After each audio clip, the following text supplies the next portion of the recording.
Happy iPhone Day, everybody. Hope you're ready to ditch your analog headphones. Hello, Internet. My name is Michael Gorman. I am the editor-in-chief of Engadget, and I am coming to you from San Francisco, where Apple just announced all the new things. First up, of course, we have the iPhone 7. As you may have guessed from the opener here, there is no longer a headphone jack in iPhones. So you're going to either have to use the dongle that comes with the phone to use your own headphones, or you're going to have to get something wireless or buy a new pair of headphones that plugs directly into your Lightning port on the bottom of the phone. Of course, it's not all bad news. The new iPhones have a much improved camera in two respects. Optical image stabilization has come to the regular iPhone 7 camera, and that camera can perform far better in low light situations. That means it's going to better be able to compete with Samsung's phones. Of course, we'll have to wait and see if that's actually the case.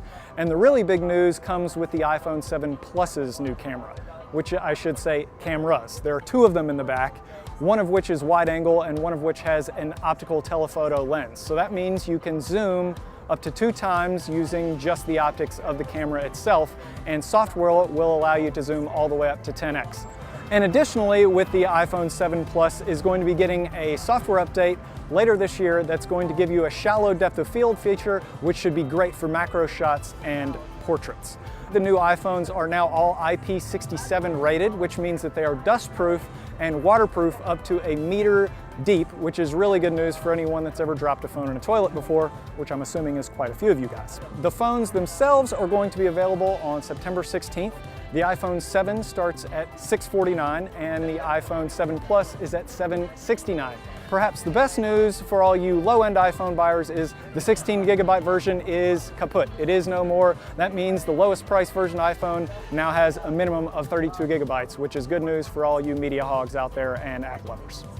Of course, in addition to iPhones, Apple rolled out a new watch, and they're calling it the Series 2. This new watch is improved in some very significant ways. First and foremost, it is now waterproof up to 50 meters, which is a boon for all you swimmers out there and should allow Apple to compete better in the fitness wearable space, because previously you couldn't swim with your watch on, and a lot of people like to get in the pool for their workout. The new watch comes with a GPS antenna built in, which is really big for runners. And this also brings the Series 2 watch in line with runners' watches from Garmin and other competitors out there. The new watch has a much brighter screen.